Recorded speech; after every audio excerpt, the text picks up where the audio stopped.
तो हेलो दोस्तों, नमस्कार। आप सभी का हमारे यूट्यूब चैनल पर स्वागत है। हमारे यूट्यूब चैनल पर क्लास 12 की बायोलॉजी चल रही थी और अभी तक हम लोगों ने क्लास 12 की बायोलॉजी में एनसीईआरटी के हिसाब से 4 चैप्टर पूरा कंप्लीट कर लिया है। यदि आप लोगों ने वीडियोस को नहीं देखा है तो इस वीडियो को देखने के बाद आप लोग उसे जाकर के जरूर देखिएगा। उसकी एक प्लेलिस्ट बना दी गई जिसमें आपको क्लास 12 बायोलॉजी के हर एक चैप्टर के यहाँ पर वीडियो अपलोड करे जा रहे हैं। तो आज की इस वीडियो में बात करने वाले क्लास 12 बायोलॉजी का आपको जो 5वां चैप्टर होता है, क्योंकि 4 चैप्टर हम लोग ऑलरेडी कंप्लीट कर चुके हैं। आज से हम लोग नया चैप्टर स्टार्ट करने वाले हैं जो कि आपका क्लास 12 बायोलॉजी का 5वां चैप्टर होता है, जो कि आपका हो जाता है वंशागति एवं विविधता के सिद्धांत।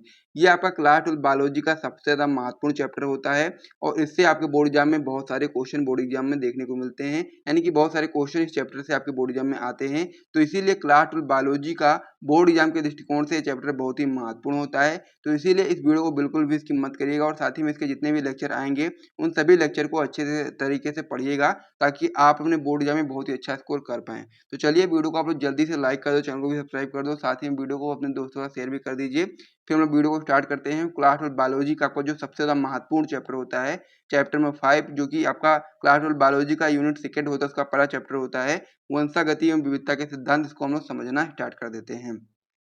तो वीडियो में आगे बढ़ने से पहले मैं आपको बताना चाहता हूँ कि यदि आपको इस प्रकार से नोट्स वगैरह चाहिए तो आप लोग हमारा टॉपर ग्रुप ज्वाइन कर सकते हैं, जिसका प्राइस 499 है, जिसमें आपको फिजिक्स, केमिस्ट्री, बायोलॉजी तीनों सब्जेक्ट के notes plus important question answer दिया जाता है।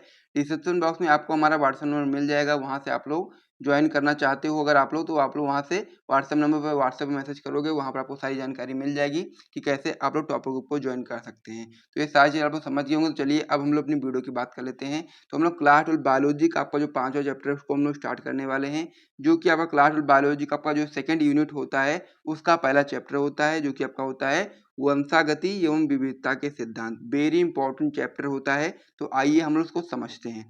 सबसे पहले चैप्टर का जो नाम है उसके बारे में समझते हैं। सबसे पहला क्या है? वंशागति। तो ये वंशागति क्या होती है इसको समझेंगे। उसके आप हम समझेंगे विविधता के बारे में, क्योंकि ये दोनों आपका जो चैप्टर का नाम है इससे ही शुरू होता है। तो हम लोग ये सबसे पहले समझेंगे कि आखिर चैप्टर का नाम क्या कह रहा है, ताकि आपको आगे चीज़ें सारी चीज़ें क्लियर होती चली जाएँ। तो सबसे पहले हम समझते हैं वंशागति के बारे में कि वंशागति क्या है। तो वंशागति को हम लोग इंग्लिश में बोलते हैं हेरिडिटी। तो क्या होता है वंशागति, आइए समझते हैं। तो इसमें आप बताओगे कि लक्षणों का जनको यानी कि माता पिता से संतति में स्थानांतरण वंशागति कहलाता है। यानी कहने का मतलब ये है कि जो लक्षण है, लक्षणों का माता पिता से उनके बच्चों में चले जाना, यानी कि जो लक्षण है माता पिता से उनके बच्चों में जब चले जाते हैं वही लक्षण, तो उसको हम लोग क्या बोलते हैं? वंशागति बोलते हैं। एक बार फिर से रिपीट करता हूँ कि लक्षणों का जनको मतलब बात हो रही है यहाँ पर, तो माता पिता दोनों यहाँ पर आ जाएंगे। तो ये चीज़ आप यहाँ बताओगे कि लक्षणों का जनको यानी कि माता पिता से संतति यानी कि संतान में स्थानांतरण यानी कि जाना वंशागति कहलाता है। तो ये आप लोग नोट कर लीजिए वंशागति के बारे में। वंशागति क्या होती है आप लोग समझ लिया है। अब हम लोग समझते हैं विविधता के बारे में कि विविधता क्या है। फिर हम लोग वंशागति एवं विविधता के सिद्धांत के बारे में आगे पढ़ेंगे ही, लेकिन सबसे पहले हम समझते हैं विविधता के बारे में कि विविधता क्या होती है। तो विविधता यानी कि वेरिएशन। क्या होता है वेरिएशन, आइए समझते हैं। तो इसमें आप बताओगे कि जनक एवं संतति में पाए जाने वाली असमानताओं को हम लोग विविधताएं बोलते हैं। यानी कि जो जनक और संतति में कुछ ऐसी विभिन्नताएं उत्पन्न हो जाती हैं उसको हम लोग विविधताएं बोलते हैं। यानी कि जो जनक में होगा लेकिन संतति में नहीं होगा, तो इस प्रकार से आपको समझना है कि दोनों में कुछ ना कुछ चीजें भिन्न होंगी, उसको हम लोग विविधता बोलते हैं। तो ये चीज आप लोग हमें बताओगे कि जनक एवं संतति में पाए जाने वाली असमानताओं को हम लोग क्या बोलेंगे? विविधताएं कहते हैं। तो इस प्रकार से जो चैप्टर का नाम था वंशागति एवं विविधता, आप लोगों को समझ लिया होगा कि इसका मतलब क्या होता है। अब हम लोग समझने वाले हैं अनुवांशिकी के बारे में, जो कि आपका यूनिट होता है अनुवांशिकी यानी कि जेनेटिक्स, जिसमें आपका चैप्टर आता है। क्या होता है ये समझते हैं अनुवांशिकी के बारे में, यानी कि जेनेटिक्स के बारे में क्या होता है, आइए इसको देखते हैं। तो इसमें आप लोग बताओगे कि जीव विज्ञान की वह शाखा जिसके अंतर्गत हम लोग वंशागति और विविधता का अध्ययन करते हैं। यानी कि जो आपका वो जेनेटिक्स है वह जीव विज्ञान की एक ऐसी शाखा है जिसके अंतर्गत ही हम लोग वंशागति एवं विविधता का अध्ययन करते हैं। वही आपका क्या कहलाता है? अनुवांशिकी यानी कि जेनेटिक्स कहलाता है। तो ये चीज आप लोग यहाँ पर लिखोगे कि जीव विज्ञान की वह शाखा जिसके अंतर्गत वंशागति और विविधता का अध्ययन किया जाता है उसे हम लोग अनुवांशिकी कहते हैं, यानी कि जेनेटिक्स कहते हैं। तो इसे आप लोग नोट कर लीजिए। यदि आपसे कोई परिभाषा पूछे जेनेटिक्स का तो आप बता सकते हैं कि जीव विज्ञान की वह शाखा जिसके अंतर्गत वंशागति और विविधता का अध्ययन किया जाता है उसे हम लोग अनुवांशिकी बोलते हैं। अगला पॉइंट इसमें आप बताएंगे कि अनुवांशिकी शब्द का सर्वप्रथम प्रयोग किया था डब्ल्यू वेटसन ने। किसने किया था? डब्ल्यू वेटसन ने सर्वप्रथम अनुवांशिकी यानी कि जेनेटिक्स का शब्द का प्रयोग किया था। लेकिन जो अनुवांशिकी यानी कि जेनेटिक्स के जो जनक हैं, जनक जो माने जाते हैं वो आपके होते हैं ग्रेगर जॉन मेंडल। तो दोनों टॉपिक आपको यहाँ पर समझना है कि अनुवांशिकी शब्द का सर्वप्रथम प्रयोग डब्ल्यू वेटसन ने किया था, लेकिन अनुवांशिकी यानी जेनेटिक्स के जो जनक हैं वो आपके ग्रेगर जॉन मेंडल हैं। तो इस प्रकार से ये चीज़ आपको यहाँ पर समझ में आ गई होगी अनुवांशिकी की परिभाषा के बारे में, साथ ही में अनुवांशिकी शब्द का सर्वप्रथम प्रयोग किसने किया और साथ ही में अनुवांशिकी के जनक कौन है। अब ये जो चैप्टर है आपका जो क्वेश्चन होता है अनुवांशिकी के जनक हैं, तो ये आपको यहाँ पर याद कर लेना है कि अनुवांशिकी यानी कि जेनेटिक्स के जनक आपके होते हैं ग्रेगर जॉन मेंडल, क्योंकि ये क्वेश्चन आपके बोर्ड एग्जाम में कह सकते हैं बहुविकल्पी में भी आ सकता है, एक नंबर में भी आ सकता है, तो इसीलिए आप इसे याद कर लीजिए। तो इस पेज पर हम लोगों ने इन सारी चीज़ों को समझा है, फिर हम लोग नेक्स्ट पेज पे बढ़ेंगे, वहाँ पर और भी चीज़ों को समझना है। सबसे पहले आप लोग देख लो कि किन किन चीज़ों को हम लोग इस पेज पर समझे हैं। तो सबसे पहले हमने समझा है वंशागति के बारे में कि वंशागति क्या होती है, फिर हम लोगों ने समझा है विविधता के बारे में, और फिर हम लोगों ने अनुवांशिकी यानी जेनेटिक्स के बारे में समझा है। तो इन सभी चीज़ों को आप अपनी कॉपी में नोट कर लीजिए, और साथ ही में इसको भी टॉपर ग्रुप ज्वाइन करना होगा, वो लोग ज्वाइन कर सकते हैं। डिस्क्रिप्शन बॉक्स में आपको हमारा व्हाट्सएप नंबर मिल जाएगा, आप लोग वहाँ से जाकर के ज्वाइन कर सकते हो। ये सारी चीज़ें आपको वहाँ पर देखने को मिल जाएंगी। तो इस प्रकार से इस पेज को मैं अब हटाता हूँ, नेक्स्ट पेज पर चलते हैं और भी इंपॉर्टेंट टॉपिक्स को अब हम लोग आगे पढ़ते हैं। तो अब हम लोग आगे पढ़ने वाले हैं अनुवांशिकी शब्दावली के बारे में, यानी कि जेनेटिक्स की शब्दावली है उसके बारे में हम लोग समझ लेते हैं, क्योंकि ये सारी चीज़ें जो भी चीज़ें यहाँ पर बताने वाला हूँ ये आपको आगे चैप्टर में काम आएंगी। तो इसीलिए सबसे पहले हम लोग इसकी जो शब्दावली है इसको समझ लेते हैं। इनमें कुछ चीज़ें ऐसी हैं जिनकी परिभाषाएं आपको पता होनी चाहिए, साथ ही में उनके बारे में थोड़ा बहुत डिटेल आपको पता होना चाहिए, तभी आप लोग चैप्टर में अच्छा कह सकते हैं समझ पाओगे। तो अनुवांशिकी शब्दावली में हम लोग बहुत सारी शब्दावलियों को समझने वाले हैं।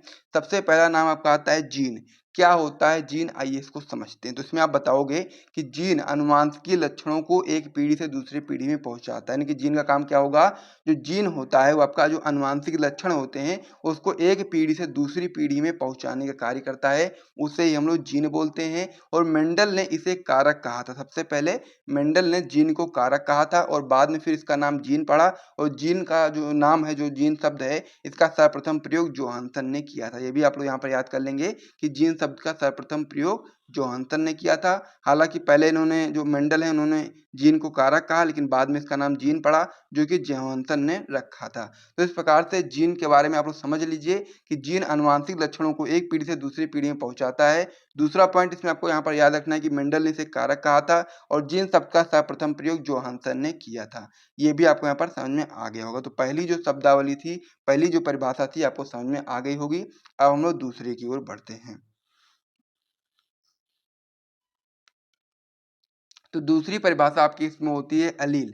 तो क्या होता है एलील, आइए इसको समझते हैं। तो इसमें आप लोग बताओगे कि एक ही जीन के विभिन्न रूप को हम लोग एलील या फिर युग्म विकल्पीय कहते हैं, यानी कि जीन एक ही होता है लेकिन उसके विभिन्न रूप होते हैं। तो जो विभिन्न रूप होते हैं उसको हम लोग क्या बोलते हैं, एलील बोलेंगे, या फिर हम लोग युग्म विकल्पीय बोलते हैं। उदाहरण में आप लोग देख सकते हो, लंबा और बौना समान जीन के विभिन्न रूप, यानी कि जीन एक ही है, लंबाई और बौनापन जो है, लंबा और बौनापन जो है वो एक ही जीन है, लेकिन जीन के विभिन्न रूप हैं। एक आपका रूप है लंबापन, एक आपका है बौना। तो ये आपका क्या है, एलील है। ठीक है, ये चीज आपको यहाँ पर समझना है। तो एक ही जीन के विभिन्न रूप को हम लोग एलील या फिर युग्म विकल्पीय कहते हैं। ये चीज आपको यहाँ पर समझ में आ गई होगी। तो दो परिभाषाएं क्लियर हो गई हैं।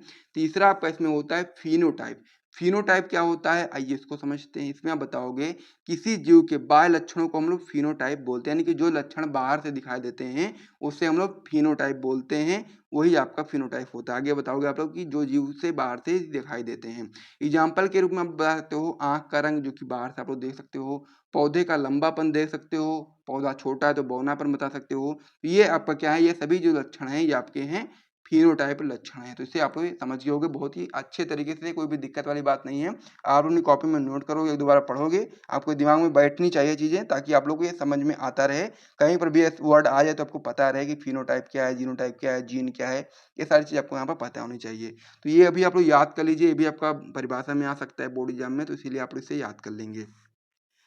अगली परिभाषा आपकी इसमें हो जाएगी जीनोटाइप के बारे में। जीनोटाइप क्या होता है, तो इसमें आप बताओगे जीव की जीनी संरचना को हम लोग जीनोटाइप बोलते हैं। इसमें क्या है, नाम इसका क्या है, जीनोटाइप, यानी कि जीव की जीनी संरचना, यानी कि जो जीन की जो संरचना होगी उसको हम लोग जीनोटाइप बोलते हैं। अर्थात जीनोटाइप जीव के अनुवांशिक संगठन को प्रदर्शित करता है।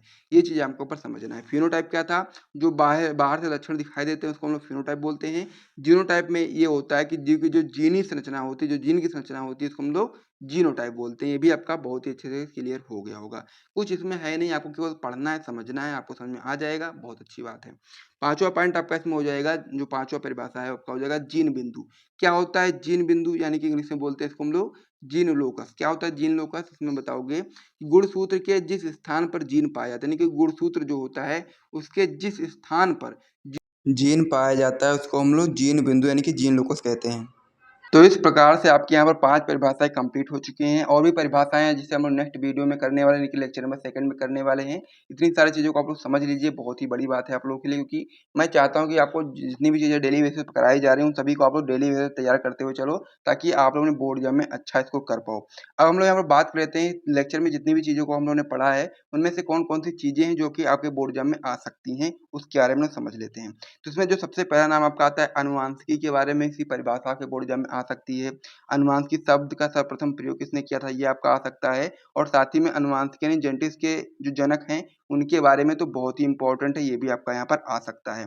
उसके बाद फिर जो हम लोगों ने परिभाषाओं को समझा है, उसमें ये सारी परिभाषाएं आपके लिए इंपॉर्टेंट है, इनमें सारी आपकी आ सकती हैं। पहला आपका जीन है, फिर आपका एलील है, फिनोटाइप है और जीनोटाइप है, फिर आपका जीन बिंदु है। तो इनमें से जो आपका फिनोटाइप, जीनोटाइप और जीन जो है ये ज़्यादा इंपॉर्टेंट है, उसके बाद फिर आपका एलील और साथ में जीन बिंदु भी है। तो इस प्रकार से जितनी भी चीज़ों को मैंने आपको बताया, सभी को आप लोग को डेली बेसिस पे तैयार करते हुए चलना है, क्योंकि जितने भी टॉपिक यहाँ पर मैं आपको पढ़ा रहा हूँ, सभी आपके बोर्ड एग्जाम के लिए बहुत ही महत्वपूर्ण है। तो इसीलिए आप लोग किसी भी वीडियो को स्किप नहीं कर सकते हो, यदि आप अपनी बोर्ड एग्जाम में बहुत ही अच्छा स्कोर करना चाहते हो। तो चलिए वीडियो को हम लोग इसी के साथ समाप्त करते हैं। वीडियो को आप लोग लाइक करो, चैनल को भी सब्सक्राइब करो।